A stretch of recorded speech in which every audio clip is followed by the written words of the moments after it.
more organized with, if we know that some of these elements are going to be worked on in Illustrator in more detail, we can highlight and kind of organize our section cut lines. I'll just go back and do that, and then we'll re-export this, just so that we're not doing, just so that we're not having to do all of that work necessarily in Illustrator.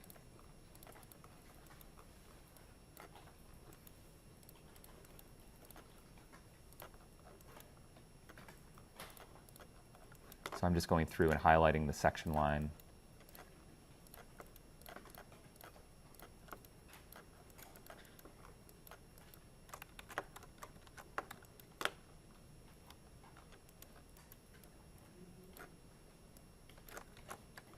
This will make our lives easier, as I have said before, once we get into Illustrator. All right, so that looks like kind of the section cut. So we could just make a, even though all this stuff is on the Make 2D layers, we can kind of augment these lines a little bit more. So I'll make this red.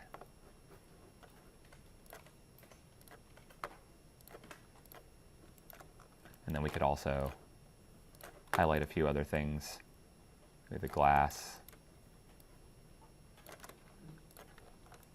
So another aspect of this that we saw previously is that when I did the Make 2D initially, I didn't maintain source layers. So another quick way to keep everything kind of organized on the layers that were created for 3D is to just make sure that that's clicked. So some of these things that I'm just highlighting here manually, you can bypass that basically with maintaining those source layers. In this particular case, we're just going to highlight a couple elements, so I'm just manually rearranging them here.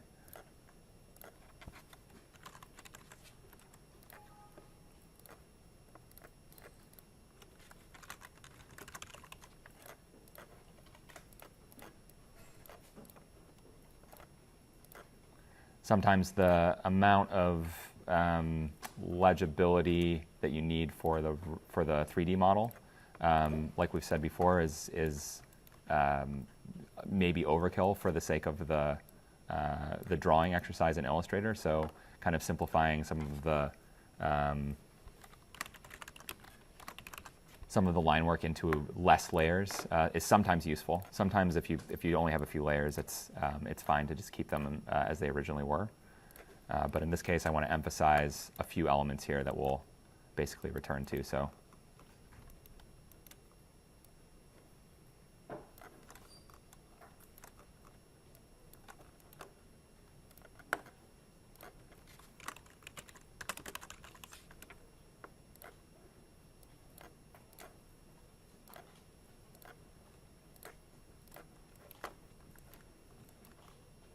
okay, I think that is enough for now. So we could basically just re-export that work.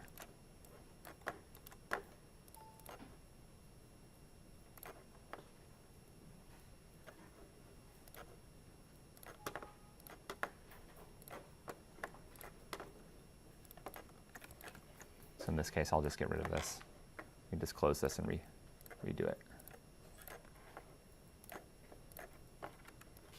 All right, that's a little bit cleaner.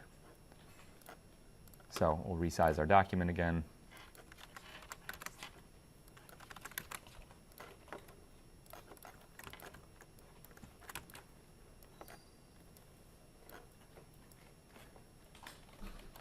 Okay.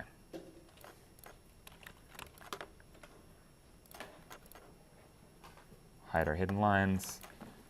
And now we can go in and select some of this work and adjust the stroke colors if we need to. I can use my swatch panel or the line work fill and stroke color picker over here to choose the colors and weights. My stroke menu here, as we've seen before. If you need more options, the show options button. So I'm going to make this line cut quite thick. That might be a little too thick. Do two point. And then this other line work, filter-wise, we've looked at selecting things this way before as well. Let's maybe make the appearance of the line work in the background here. That's 1 point. Maybe we make that 0.35. Again, kind of as we've said, a good rule of thumb on drawings of a certain size up to 11 by 17 or something that you're going to print presumably on a 36 by 48 layout or a 24 by 36, between like 0.2 and 2 point or 1 point generally is going to cover the basis for you. I think obviously test printing these things before you finalize your drawing is key, because I think a drawing where all the line work is exactly the same obviously loses some hierarchy, or if the line work is just too heavy or too light, its legibility gets lost, right? So we might want to go back in and maybe highlight some of the outlines of these elements and make those a little bit darker, just to give it a little bit more edge.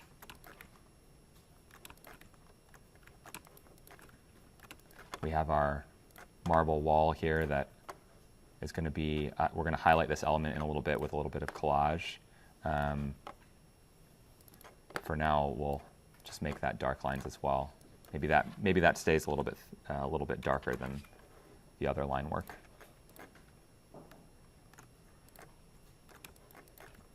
And our bench here as well, that could be pretty light.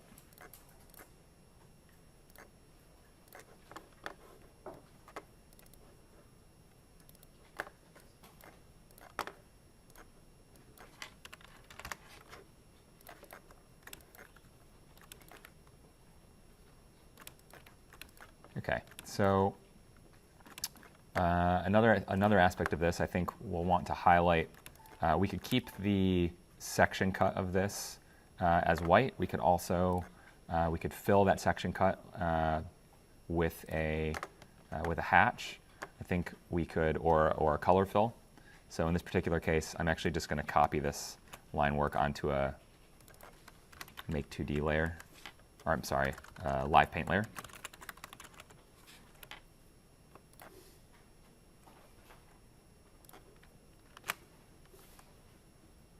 And just for, like we've seen before, I think having the section cut line work separate from the live paint just allows you to have kind of full editability of the section cut.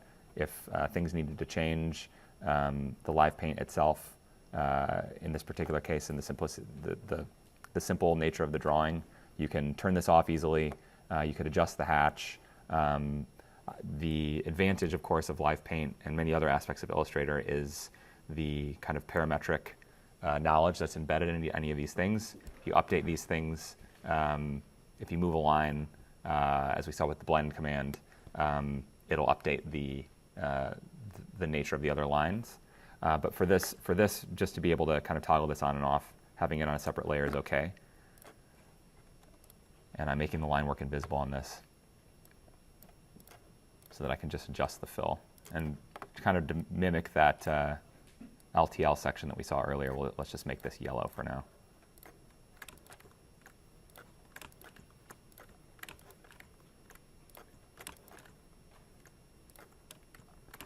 And our water will be a different color, but kind of the section cut of the building itself can be that. We'll get our glass lines to be a little bit lighter.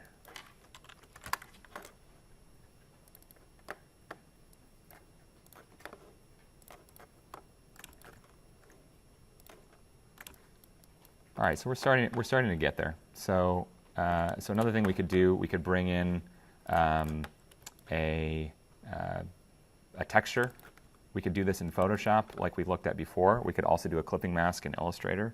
If you wanted to kind of get the perspectival an implication of perspective right on this, we could save this file. Let's save it as the line work.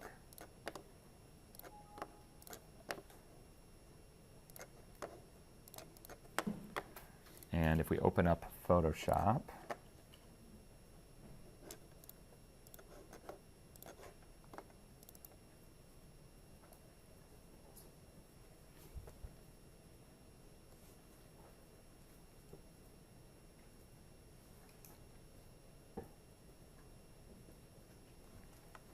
There's some textures that are in the model folder, the tutorial folder that should have had the Rhino model in it. There should be some image textures in there that we can grab.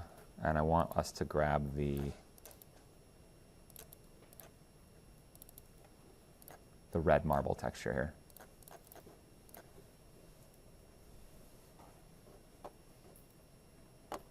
Basically that. So what I also want to do is open up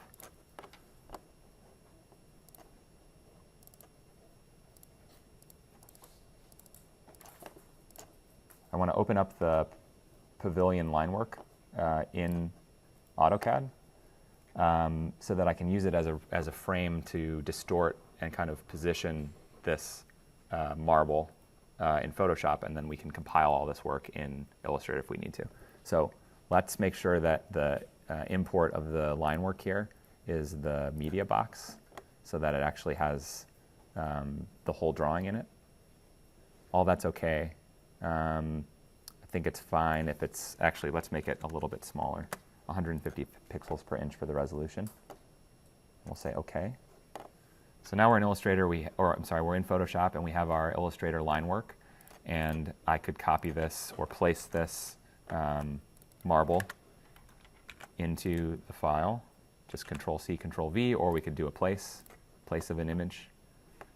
So I have my marble in here, and what I can do is just using Control-T, our free transform, I can resize this and position it kind of into place. I want to position it into that, basically where that marble wall is. So actually let's flip the orientation of it so that this kind of star shape is on the other side. And we'll put that, we're going to kind of position it into space there. Obviously, perspectively, it's not exact, so we can resize it accordingly. Another aspect of this, just to help with the line work, you can either move this to the bottom, so we can see it beneath, or you can make it more transparent so that you can see the line work that's underneath it. We could also use multiply to, what that does is basically lets you, if I were to drag this over the line work, it lets me see all the line work even though it's on top of something. So even if it's on top of the object, darker lines will basically shine through with the multiply command on. If I were to toggle this off, it's on top of that line work. But so it hasn't compromised any of the kind of intensity of the color by making this more transparent. It has simply kind of burned these lines through so that we can reference it more easily. So now I can go back into my free transform, Control-T, and holding down Control like we've looked at before, I can position this kind of into place with a little bit more accuracy. Click Enter. So now we have kind of a marble piece there that we could, because this has been basically brought into the drawing at the scale that that we've been working in Illustrator, I could turn off. I could do some additional collage work in here, which we will do in a minute. I could turn off layer 1, and I could basically just save out this piece of marble as a PNG, so the background isn't there. We'll say Barcelona Pavilion Collage. Let's say save. So now if I go back into Illustrator and we place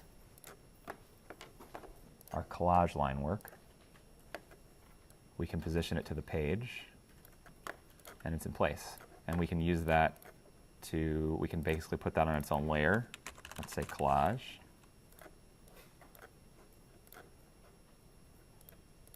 Oh, that actually moved everything.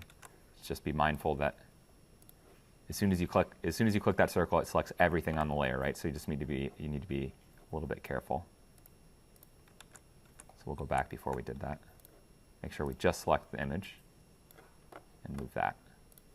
So should be there. Good. So now we can, again, we can adjust the transparency of the image in Illustrator if we want to, in the transparency subcommand. We could have multiply turned on there. We could use some of these other ones. There's not any other textures behind this, so none of these are really going to be active. We could also move this to the back of the of our line work so that any overlapping lines are on top of it. And we can see here it's not exactly to that edge, but I think that's okay for right now. So if we wanted to turn this off or lock it, we could. We could also, like I said, maybe we make it a little bit lighter for the sake of this image. Maybe at 60%. So we're starting to get, I'm just going to lock that so the overall size of the image is not in the way. All right, so we're starting to add some texture to this. We have a baseline sectional cut that we can return to and add a little bit more detail to shortly. But so now let's go back into Photoshop, turn our line work back on, and maybe we add some additional elements. Maybe there's we can add the water in. In this particular case, we could just search for, Google search water texture. I didn't have one readily at hand for the in the folder. So again, I think the key to some of these collages is find something that is representational of the material or the medium that you're trying to show. It doesn't need to be exact. It's not, in this particular case, as it's kind of a collage, it's not photorealistic necessarily. So maybe we choose this one. We say save image, abstract seawater, fine. I'm just going to add that to my drawing folder.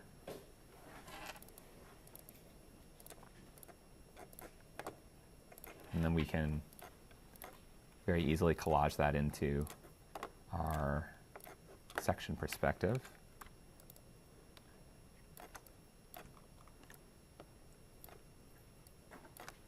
Maybe we copy it as well over. We can just hold Alt and pull our object so that it's positioned over both of these. And then we'll trim this so that it's basically just over the areas that we need. Can do multiply again so that we can see everything. In this particular case, when you place an image, it will bring it in and it will actually make it what's called a smart object, which allows you to resize it without basically messing with the pixels. It also limits some of the editing aspects that you can do to the object when you're in the programs. So for right now, I'm just going to rasterize these layers by right-clicking them. And you'll see that that little extra toggle button went away. So if I wanted to, we could do a layer mask on this, like we've done previously. I think it's probably the best way to do this.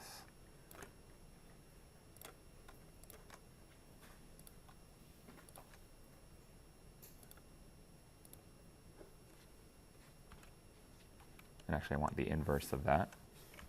So I can type, oops. With my layer mask selected, I just can type Control-I for the inverse of that selection. We can do the same thing on our other one.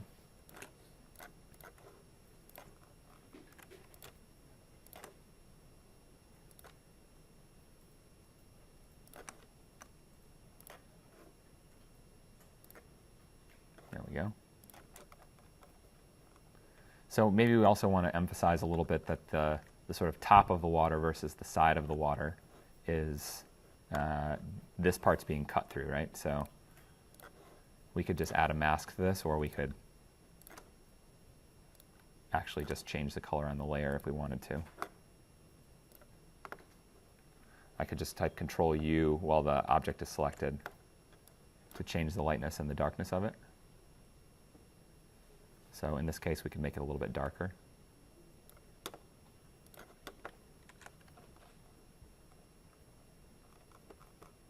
And the same could go for our layer over here.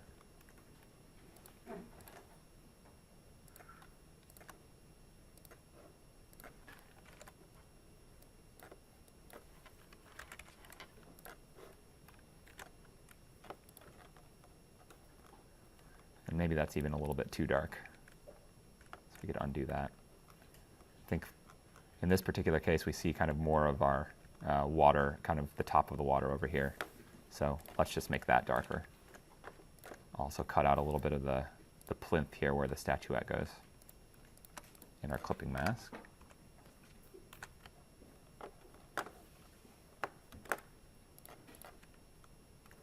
So now if I were to save this once again as the PNG that I had before with my baseline work layer turned off, let's just name it Barcelona Pavilion Collage again, save over that file.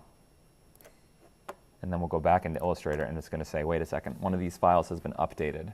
So if I click yes, then that work that I just did in Photoshop gets added into the file without you needing to add anything else. Basically, it's already placed correctly. So now any work that we do in here further will, as long as we save it as the same file name as before, it will update that work in Illustrator, which is a convenient way to keep things clean. So maybe we also add a tree to this.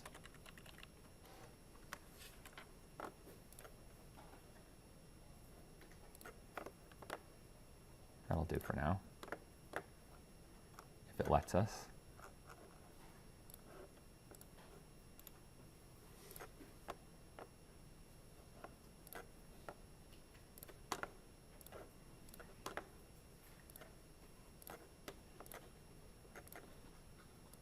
So we have a tree in here. We could, in this particular case, since it's on a white background, we can use our multiply basically to make sure that the line work doesn't get compromised by it. Maybe this tree is actually not inside of the pavilion itself, but it's behind, kind of behind the scene, behind the wall. So we could use a clipping mask on this again if we want to, a layer mask rather. Kind of cut out where our roofscape is.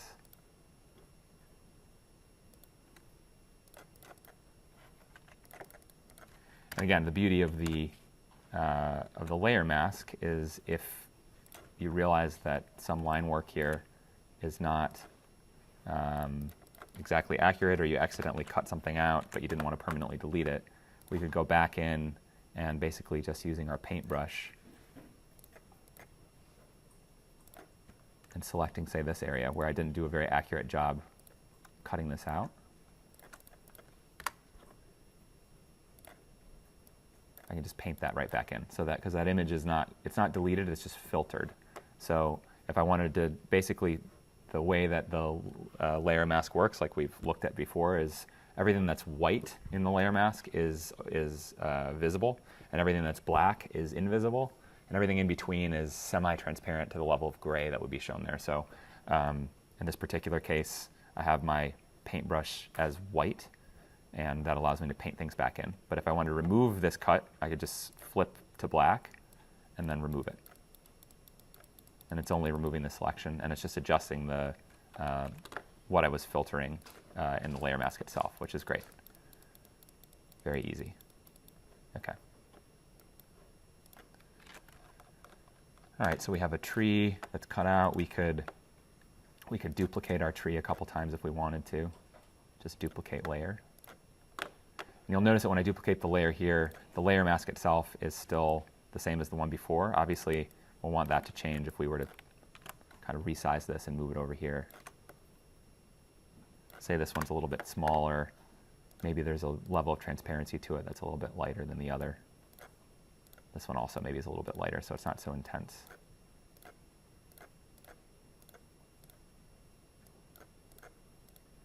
Where's that? Where is that guy? Looks like I made 2 copies of that accidentally. So just make sure one of them is deleted.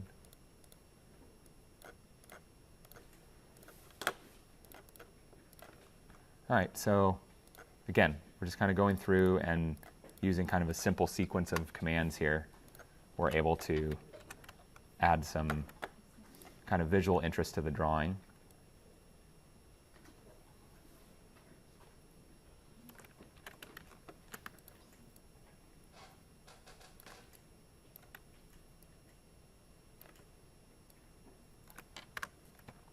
And now again, if we go back and we turn off this and we make sure that we save this as a PNG. Also, you'll always want to make sure that you have your, where's my PNG at? There we go. Make sure that you save a Photoshop file of this so that all the layers and whatnot you can return to. So we haven't done that yet. That's what the baseline is once you've made changes to the baseline work. Let's call this collage PSD, kind of our master file. Okay.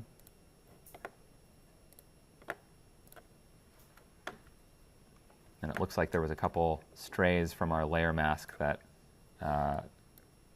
as long as our layers are in the right order in Illustrator, we should be okay.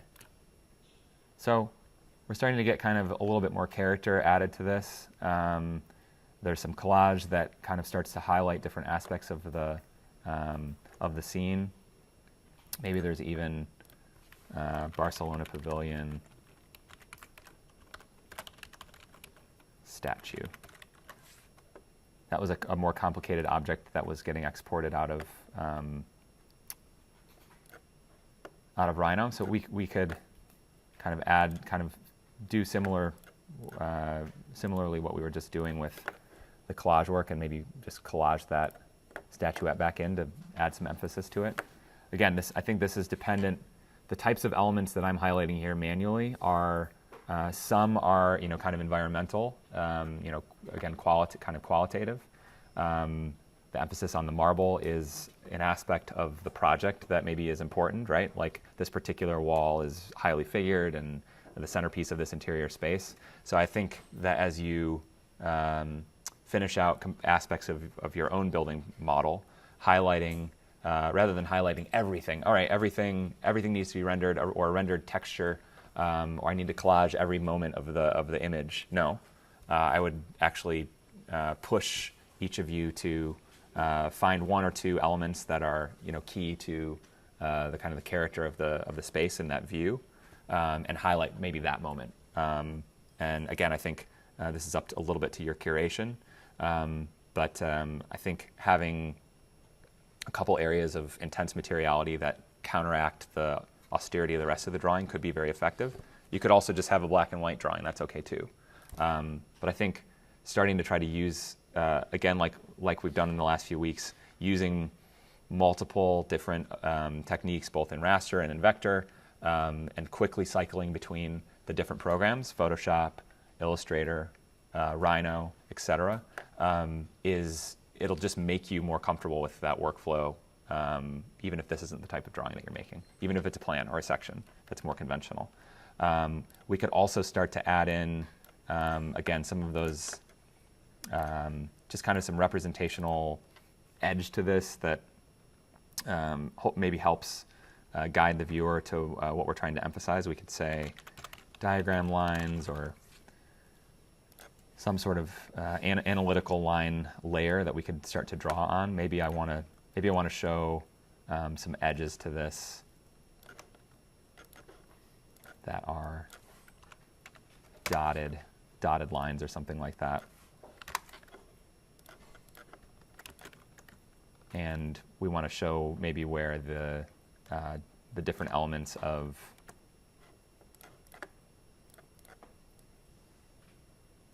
the cuts are.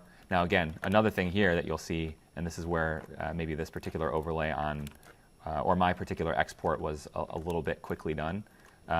Notice that we're not exactly on the vertical with our perspective. So one way to counteract this when we're in Rhino is we could have exported this not as a perspective with the camera in the viewport set to perspective, but actually we could set this to 2-point perspective, which would allow us to make sure that it's constrained in one direction in terms of the view. So if I were to change the viewport on this to 2-point perspective, you'll see that as I go up and down, that vertical stays intact. So this is not obviously like an accurate way that your mind, or your eye rather, sees the world firsthand.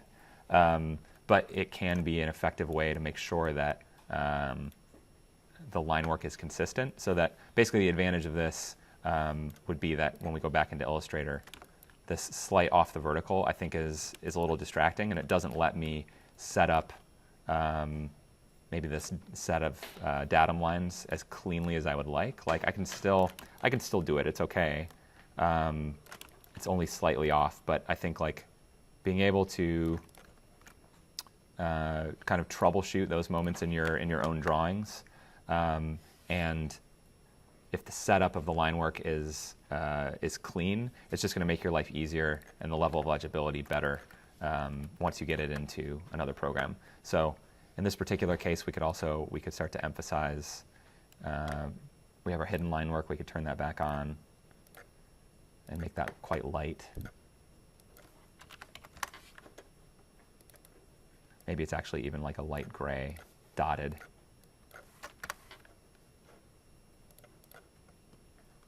So it starts to give you a sense maybe of where the steps are in front or the continuation of the wall.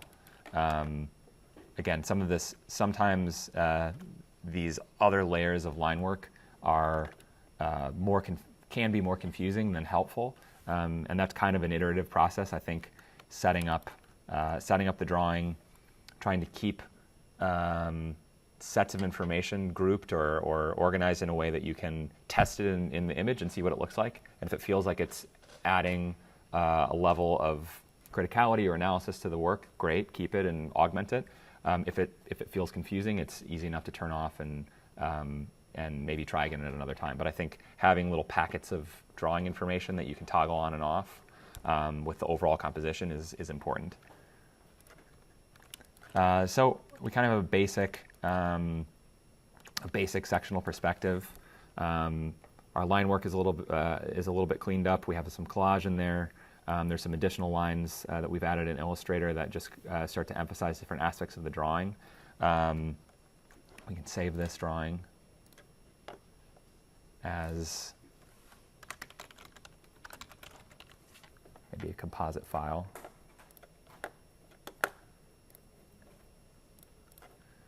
And we could, if we go back into Rhino, any questions so far? Does that all seem to make sense? Does it have to be saved as a PNG to go from AI to? No, you can bring a JPEG in, but the PNG is a backgroundless image. So it's just you could do it with the JPEG as long as the background is white and your layer management is good. But the PNG just eliminates some of that extra confusion. Can I ask you about cropping in Illustrator too? You can't really crop. You have to make a clipping mask, right? So in terms of like a collaging of an object? Mm-hmm. Yeah, so let's crop something real quick. Let's clipping mask something really quickly. That's right. The way that objects in Illustrator work, it's say you brought in an image, it's going to be more difficult you can't cut that in the same way that you could in Photoshop. Let's say that we want to emphasize the materiality on this wall and on this wall. So actually what I can do, I'm going to make a layer called clipping mask just for my own organization. I'm going to lock these other layers. And actually what I'm going to do is create what's called a compound path. And what that is a set of objects that can be separate from one another in the scene, but actually can act like a single object in terms of the ability to filter something. So I'm just with my pen tool drawing a couple shapes here that we're going to use.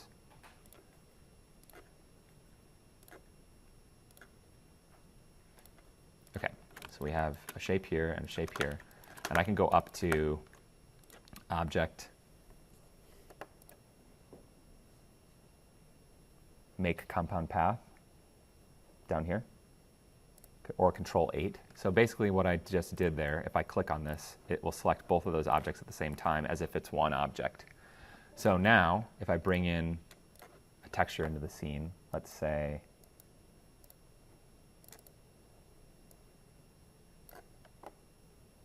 this marble texture, even though this marble is not on all the walls that I'm going to show.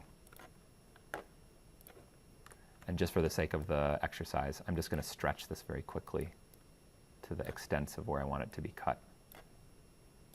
It's quite large. We could just have two objects here that are duplicated if we wanted to. Let me resize those accordingly. Maybe that's a little bit better. Okay, so we have these two objects. I want these to be masked like you were just describing.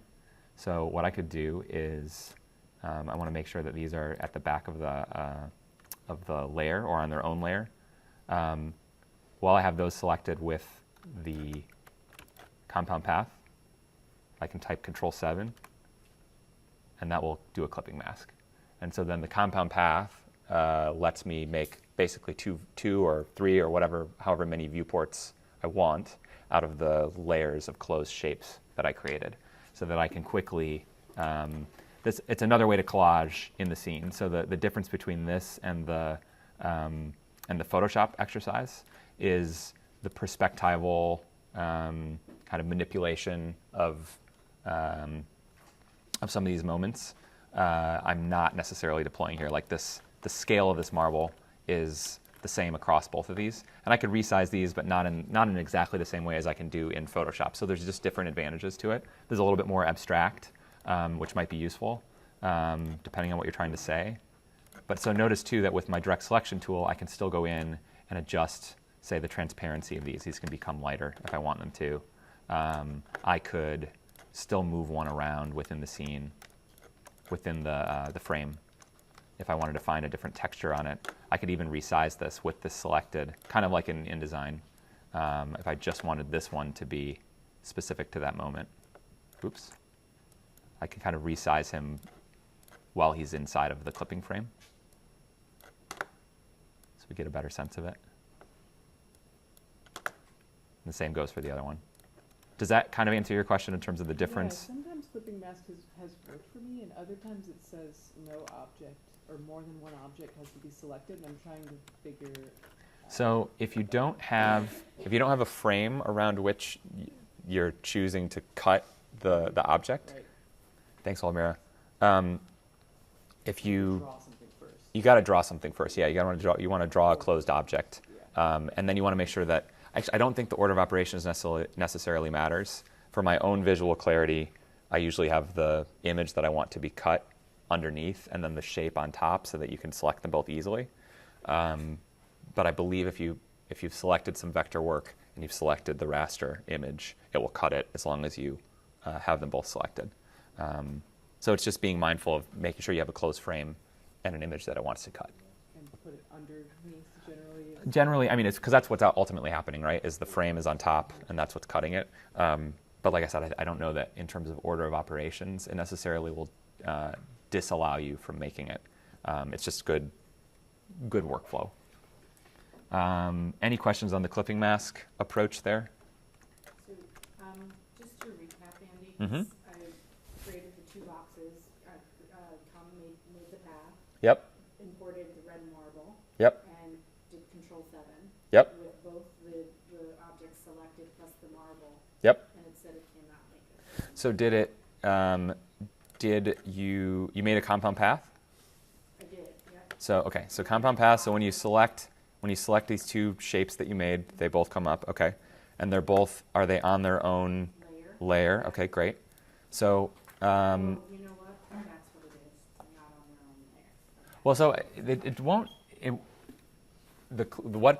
What's getting clipped? I believe those do need to be on the same layer to do it. Right.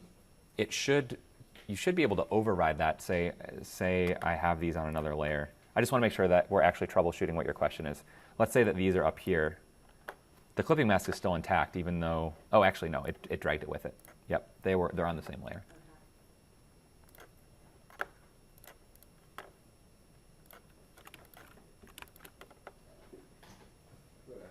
Yep. I'm sorry? Yeah. Yes. I am. Okay. So I think let's call this complete for now. And I just want to. We don't necessarily have to go through the full steps of the exploded axon. I do want to set it up briefly in Rhino, just so that we're all on the same page about what the kind of expectation for it is. Before we do that, I just want to go and revisit here real quick some of these other drawings. And these drawings are online. They're on the Dropbox, so you can reference them and look at them on your own. I think if you haven't been doing this already, it's just great to, look at other architects' work, other designers' work, look for visual inspiration, look for something that you maybe don't know how to do, and try to figure out how to do it. So I think there's a sequence here of kind of exploded axons that likely have a similar workflow to kind of what we just went through. So an aspect of Make 2D, pulling from a model that was created in presumably in Rhino or some other program similar, and then kind of collage and texture added, potentially in Photoshop. There are different layers, of course, with an axonometric drawing, because it's a measurable drawing versus the immersive kind of nature of the perspective, which is a little, inherently it's more qualitative, right? It's more about the feeling. And axonometric is more, can be more kind of analytical, because you can call out discrete elements. You could, again, keep kind of dimensionality intact. You could show different programs overlaid on one another, show where something was located kind of in the space before, and then how it's getting pulled up, whether that's through dotted line work or other techniques that kind of show where it was pulled from. So the axon is doing something that's, I think, complementary to, but different than the perspective, right? And these two drawings, when put in connection with one another, actually can be really effective. So I think that to that end, let's go back. I just want to save this real quick. Composite.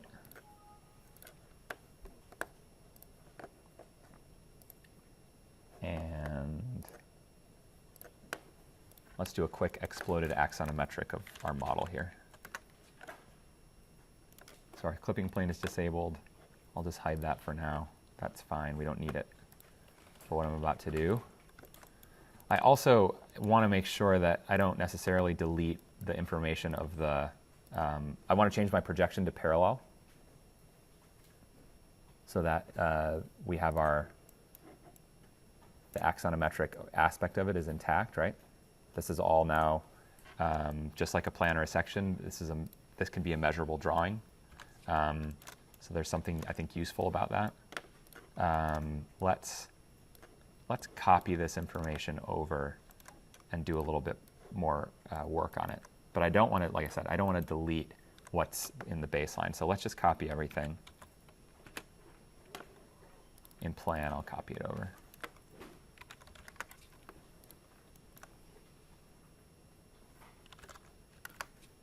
A 100 feet, sure, that's fine. I'll hide our baseline model. And so all I'm doing there is just, I want to make sure that I have, if I cut this model or I move something out of the way, I don't want that to have messed with my original model.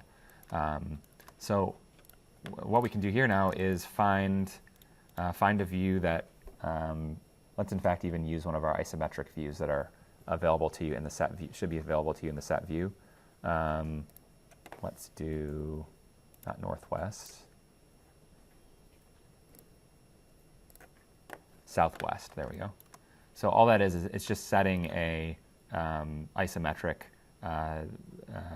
angle, which is a consistent set of angularity to how the drawing is oriented, so that if everybody is using an isometric view, then there will be kind of a consistency to the drawings across everybody's work, which I think, as a point of comparison, when we're talking about this in a pinup or when we're talking about this in a review in a couple weeks, will be a useful way to get the most out of the feedback. So let's, in this particular case, let's set up that southwest isometric view. And I want to actually just, it's saying that it's still in my P1 view, which is obviously not the case. So I'm just going to quickly save this as south, we'll call it southwest 1. So now if I were to rotate around, I could quickly get back to it by typing SW1, shortcut, right? And enter.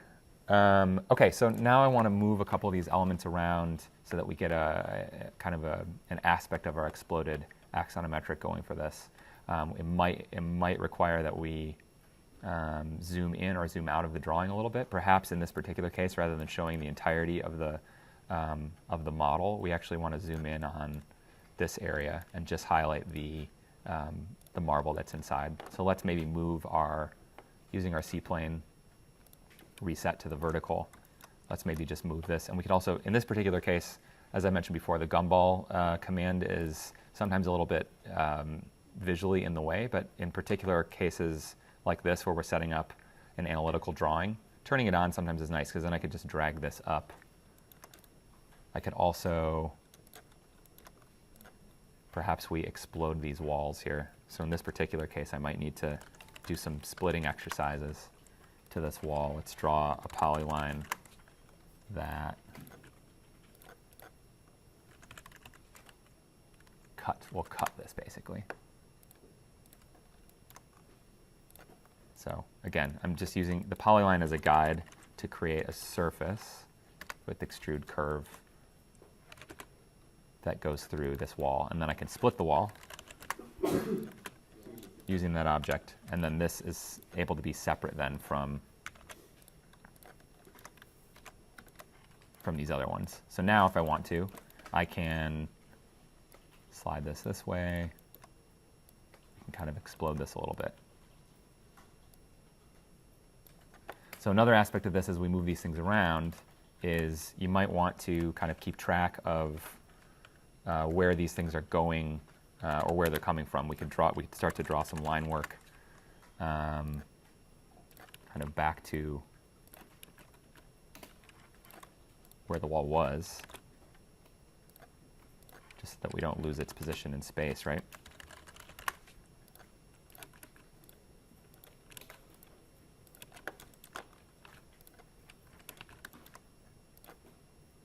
And again, you could draw this line work. You could draw this line work after you've made the 2D, because the projection of the drawing is consistent. You could use the angles that have already been set up by the corners of the objects to draw these shapes if you wanted to. In this particular case, I'm just doing it in 3D before I make 2D.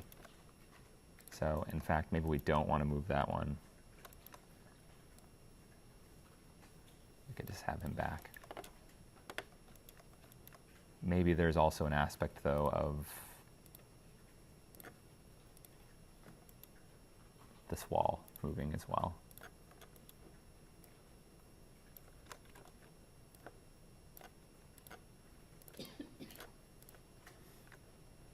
There's my gumball getting in the way. Maybe he moves down.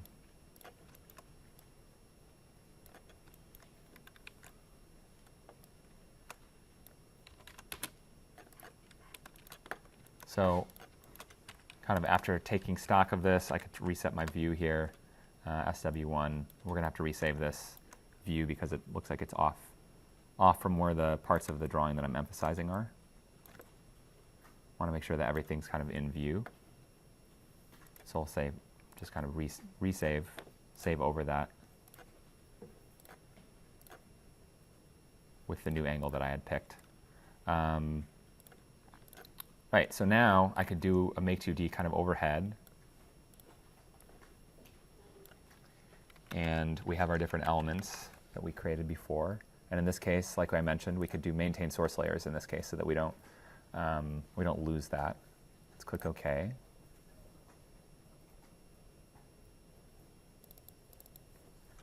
Okay, so now we have kind of the baseline for an axonometric that we can start to work on in other programs. Again, I could also make sure that the connections of where this roofscape was are coming down, giving some implication of how it's connecting to the rest of the model. It doesn't have to be exact in this case, just to give kind of an implication of it.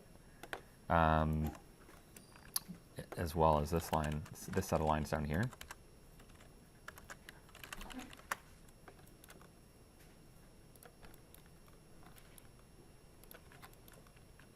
And again, I'm just kind of eyeballing this in this case, just to give you the general sense of how it works. And if we wanted to use the projection of the lines that are already on the page, it's become kind of a drafting exercise here. trimming and extending. Maybe I'm matching layers. Okay, so we have a few parts here that are exploded. Hopefully has a nice complement to the drawing that we made initially. So we could export this work and go through the same process we had gone through before.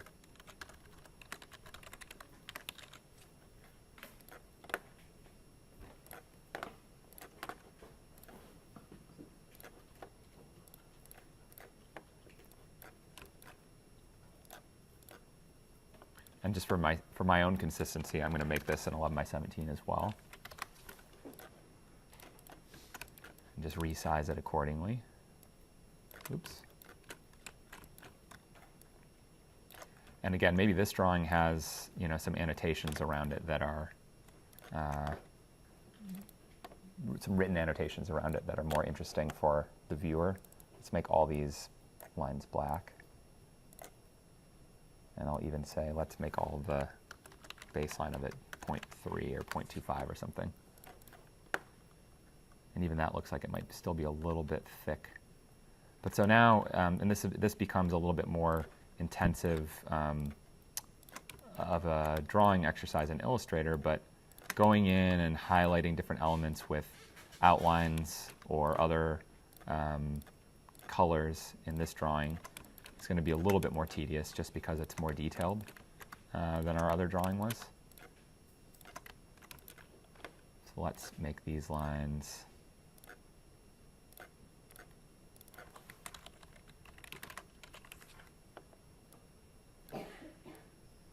just going to move these up to a dotted line layer. That'll do.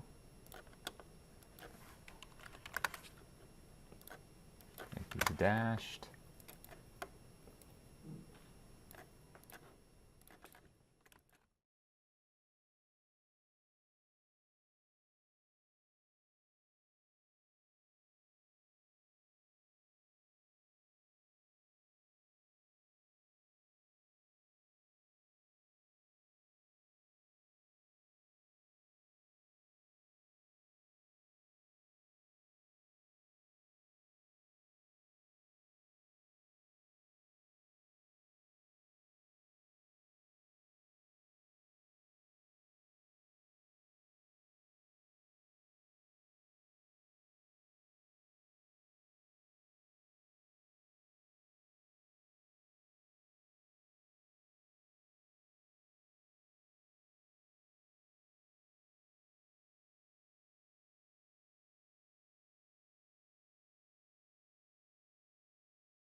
Not sure why it didn't do that before.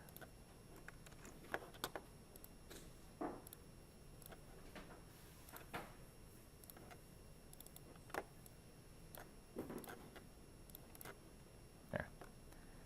So in this case, we could say, we could go back in and highlight a few elements of this that are important to us. It seems like, again, our marble wall is one.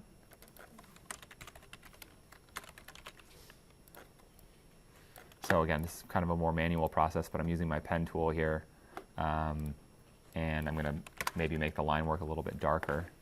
And on that new layer, that diagram layer, I could go through and manually outline some elements that I want to emphasize in the drawing. And, or I'm sorry, into InDesign and compile these. And I know we've talked about this in previous classes. How many of you to this point have started to utilize InDesign as well as the other design programs to lay out some of your work? A little bit. Okay, so I covered this in a tutorial augmentation to one of the classes a few weeks back. I could redirect you guys to that video, but just very briefly we'll do it here so we can see it in person together. So I'm going to open up InDesign.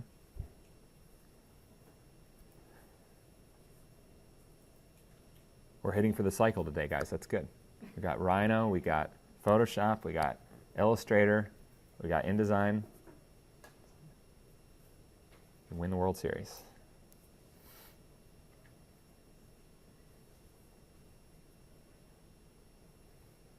So I'm also not being very nice to my computer right now. I have too many files or too many programs open. It's going to take a second to open up InDesign. I'm just going to get out of Photoshop.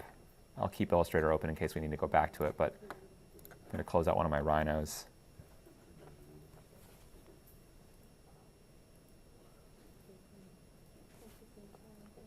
Okay, so if you've never opened InDesign before, I hope that you have, but if you haven't,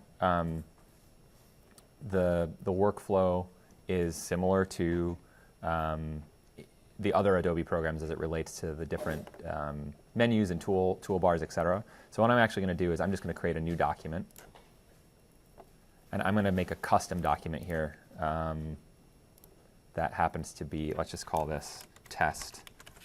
And I'm going to make the width of this 24 inches. I'm going to make the height of it 36 inches. So presumably a large sheet of paper that you could get, or a plotter size paper which might be larger. And let's keep it vertically oriented, portrait orient. Okay. These other things, the gutter, the columns, the margins, for now we'll keep these as they are. This is related to page layout, edges, and what will print and what won't, and guides that allow you to space things properly on the page. Becomes very useful when you're making multiple layouts or if you're making a book. But good to have guides set up as well. We can look at that very, very briefly. All right, so I click OK, and I have this layout here with one page. I have a Pages menu up top that allows me to, if I type Control-0 real quick, I can, if I ever get disoriented, I can zoom back in on the page I'm on. So my Pages menu, I could add more pages to this, and inherently it's making spreads for me as if I'm trying to set up a book. I don't want that. I actually want to go to File, Document Setup, and say unclick facing pages. So what that will let me do is, each of these are individual layouts. So say I was making multiple drawing sheets, this will let me keep all these compiled in one place, which is useful for review-oriented production and compilation of drawings. So for this particular case, we're just going to have one sheet. I am going to stay kind of just in this area. There is what's called the master sheet, which allows you to set up certain guides that are across multiple pages. In this particular case, I just actually want just the one page as well. So for example, let's say I double click on my master sheet here and I add in some guides. I can just pull these guides with my left clicker from the rulers on the side. And I'm just, most of InDesign should have the ability to kind of click or clip to different objects in the scene. Also, if there's ever, if something's not clipping or you can't see something within your view menu, there's a series of both screen mode for previewing your work, but is also a sub-menu for these various guides and grids that helps you set up the document well. So let's say that I want to import those drawings that I just made and place them on the page in relation to one another. So I'll type, I can place the object, or I can type Control-D. And what that does is it asks me to bring up a file that I want to import, an image presumably, but I can also import vector line work. So I'm going to go to In-Class Tutorial, I'm going to go to Drawings, and I'm just going to use my Illustrator drawings that I just made. So let's say I have an exploded axon here. So it lets me place that. And you'll notice also that how it just placed it based on the bounding edges of the shape that was drawn, even though we know in Illustrator there's actually some white space around those areas. What we actually want to do is go back in. I'm going to delete this real quick. I'm going to type Control-D again and make sure that the import options are clicked Show Import Options, so that I have a little bit more control over how this comes into the scene. So now when I type exploded axon compile, that's what I want to bring in. Click Open, and it's going to ask me some prompts before I bring it in. So right now it's saying, all right, right now this is cropping to the bounding box, which is not exactly how I laid it out in Illustrator. In this particular case, say I want to have that white space around the edges of the page. So I could say Media, and then it will make sure that the crop is to the extent of the box that was in Illustrator or in another program. So it's not cutting out any information. So I click OK. So now when I place that, it won't matter for the sake of this because it's just a white background, but you can see that the bounding box of this, the frame, is the correct size. It's an 11 by 17. So now let's say I wanted to bring in my other drawing that I had made. So I could, holding Alt, just like in Illustrator, I could copy this drawing, and then when the object's selected, typing Control-D allows me to basically search for another drawing that I'll place into that frame. Because all InDesign is doing is creating frames around which, it's like viewport creation in CAD, it's like the clipping masks in Illustrator and in Photoshop. All it's doing is creating a bounding box around which I'm seeing other content that I choose. So in this case, now I want to say I have my Barcelona Pavilion line work compiled. We'll open that. We'll make sure that the media box is clicked. So now it's letting me compile these images together with one another. I could type Shift-W to do a preview of the page without all the dotted lines around it. So I can see how these actually might start to look if I were to print this. So it's a good way to quickly maybe reassociate. All right, I actually want, maybe I want this drawing to be down low. Maybe this drawing is a little bit bigger. So I could, holding Control-Shift, I can resize this thing proportionally so that it kind of fits the page a little bit better. Also, just like with the direct selection and move tools in the other Adobe programs, my black arrow allows me to resize my frame without changing what's going on inside the frame. So say I wanted to only show this area, but I wanted to cut this off, I could just drag my frame over it, and it basically clips it. I could also create a custom shape and have that be the frame. It doesn't need to be a rectangle. It could be a circle. It could be, let's say, in fact, that we wanted to highlight some aspect of a detail on this that wanted to be a little bit bigger on the page. So I can move these over, being mindful of my gutter edge, which is traditionally where information is not going to print once it's in a printer or in a print queue. If I go over to my box, my frame box here, I could change this to a polygon, or let's say an ellipse. Let's say we want to do a circular frame that has a call out of information in this scene. So I could say Control-D, just like the others, do our exploded axon zoom in. So here, what I have put into this is the drawing is in there, but it's not in view. So I could resize the drawing to fit the frame that I made. There's a series of auto fit tools up here when you're in your frame creation that allows you to fit proportional or stretch it to the extent of the frame that you've made. In this particular case, I just want to size it proportionally. So I think I could click this, and it basically sizes it to the size of that frame. What I actually want to do, though, is maybe zoom in on a component of this that highlights a detail in the scene here. So I could zoom in a lot more to this, let's say even larger than. I'm just using, and again, with my white arrow, my direct selection arrow, I'm resizing the content, but not the frame. The frame is staying the same. If I wanted to change the size of the frame, I'd have to go to my black arrow and make sure that I've clicked the object. So now if I size this, it's not changing the content, it's just changing the size of the frame. So the advantage, again, of this is I can highlight information in different ways. I could say, all right, I want to actually highlight that, that marble texture or something like that. So I'm resizing it to just zoom in on that moment. And maybe then there's maybe there's a few more. Oops. Maybe there's a few more that we created that are calling out different aspects of the drawing on our left. We could create frames around these right now. If I were to do Shift W, it's just there's no bounding box, so it looks a little bit weird. But maybe we know that since these are detail callouts,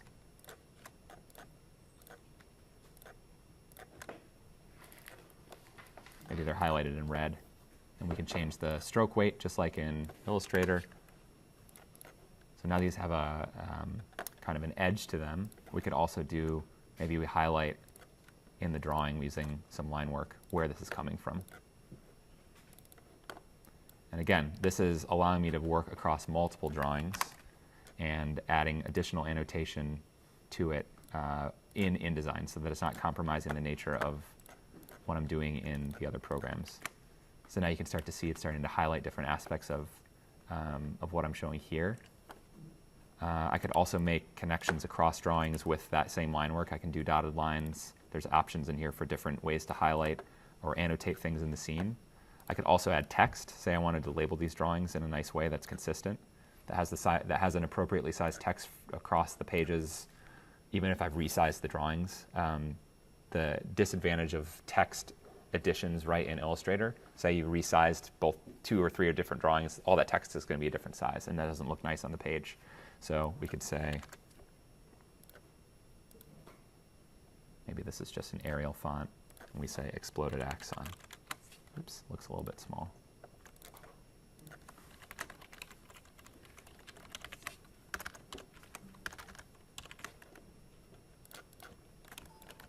And I could drag this down.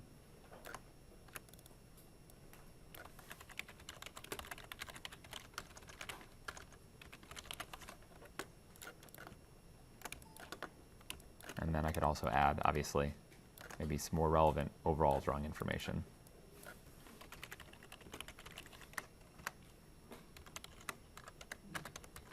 Blah, blah, blah. You get the idea.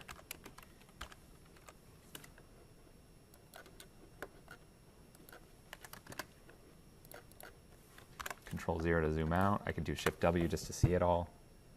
All right, so now we start to have drawings on the page that are composed with one another, which is nice. An easy way to compile multiple drawings and not weigh down an Illustrator file or have a clumsy sequence of different drawings that are all on different sized pages. Another aspect of this, just while we're in InDesign, that's very useful. Say I have a sequence of drawings of the same thing.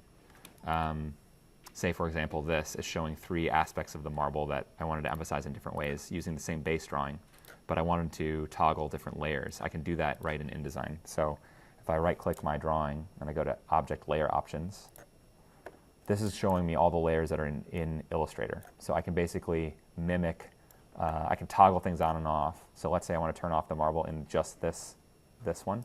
I can click Preview and then unclick just on that layer. So I can draw multiple sets of information in Illustrator, and as long as I've organized it on the proper layer in InDesign, it will let me toggle those things. So what's nice about that is, say you are giving a presentation about something, and you're showing a sequential buildup of the components of your building, right? And you don't want that to jog or be misaligned from the previous slide so that it has a consistency graphically. This is an easy way to do that. You can just click the layers on and off in InDesign. Yeah, so if you are clicked on the frame using your black arrow, you right-click this and you go to Object Layer Options. Yep, and then that brings up this menu. So then you also have additional options. Basically, when updating the link, it lets you keep the overrides that you've created here, or you could have it basically reset every time you update the link, which is probably not advised if you've already made the intention to turn different layers off or on in different views. Any questions so far on that? We cycle through a bunch of different things. Okay. I think it's all, again, it's a reinforcement of stuff that we've looked at previously. Hopefully it's a reinforcement of things that are coming up as challenges or workflows in Studio from a technical standpoint. So for next week, I basically want each of you to do something like this. I want a sectional perspective and an exploded axonometric created by Tuesday.